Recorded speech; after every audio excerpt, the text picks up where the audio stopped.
Assalamualaikum warahmatullahi wabarakatuh. Alhamdulillah hari ini kita dapat melaksanakan pembelajaran lagi meskipun hanya belajar dari rumah. Minggu lalu kita telah belajar tentang perilaku ikhlas. Yang ada bukunya silahkan dibuka pelajaran 7 ya. Minggu lalu kita telah belajar tentang ikhlas. Ada yang masih ingat apa itu ikhlas? Ikhlas adalah mengerjakan suatu kebaikan dengan niat hanya kepada Allah untuk memperoleh ridhonya.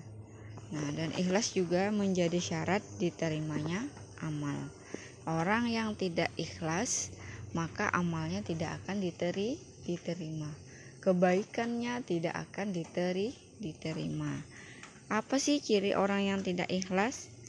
Yaitu dengan memamerkan kebaikannya kepada orang lain.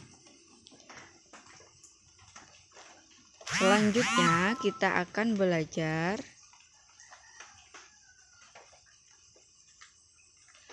bagian B, yaitu memohon pertolongan. Allah Subhanahu wa Ta'ala sebagai satu-satunya tujuan dalam beribadah. Hanya kepada Allah kita memohon pertolongan. Allah melarang hambanya memohon pertolongan kepada selain Allah Subhanahu wa Ta'ala. Allah berfirman dalam Al-Quran, Bismillahirrahmanirrahim.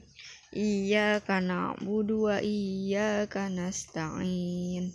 Hanya kepada Engkau Allah kami menyembah dan hanya kepada Engkau Allah kami memohon pertolongan. Memohon pertolongan kepada Allah dengan cara berdoa kepada Allah Subhanahu wa Ta'ala. Berdoa dilakukan setiap hari, baik di waktu sempit maupun lapang, di waktu sehat maupun sakit, dan di waktu senang maupun susah. Jangan kita berdoa kepada Allah hanya saat di waktu sedih, di waktu sempit, di waktu sakit. Tapi saat kita sehat, saat kita senang, saat kita kaya, kita lupa berdoa kepada Allah.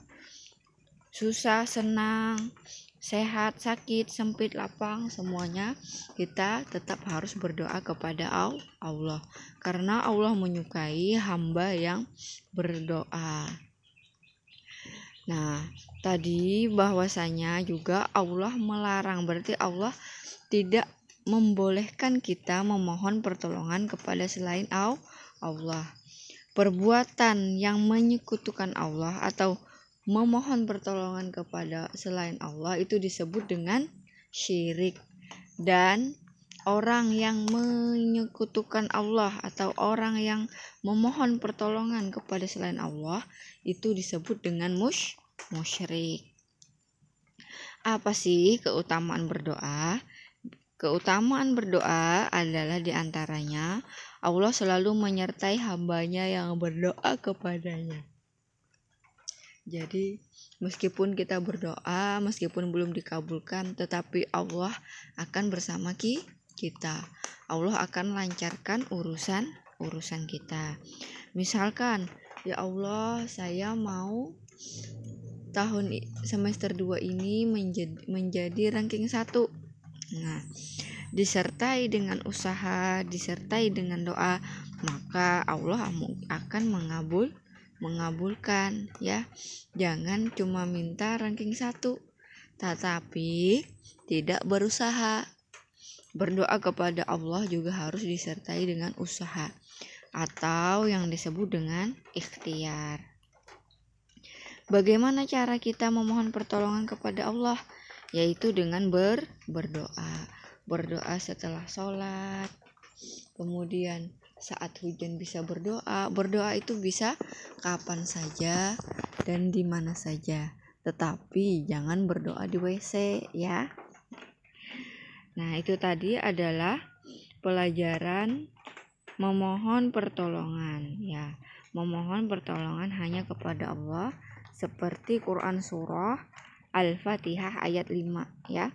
Iyyaka na'budu wa iyyaka nasta'in, itu adalah ayatnya bahwasanya hanya kepada Engkaulah kami menyembah dan hanya kepada Engkaulah kami memohon pertolongan.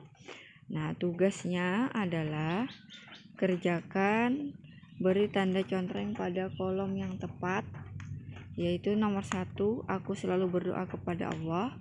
2, aku selalu memohon pertolongan hanya kepada Allah. 3, aku selalu berdoa setiap memulai pekerjaan. Kemudian kerjakan yang ayo berlatih 1-5, dikumpulkan paling lambat jam 9 malam ini, ya. Ibu akhiri, wassalamualaikum warahmatullahi wabarakatuh.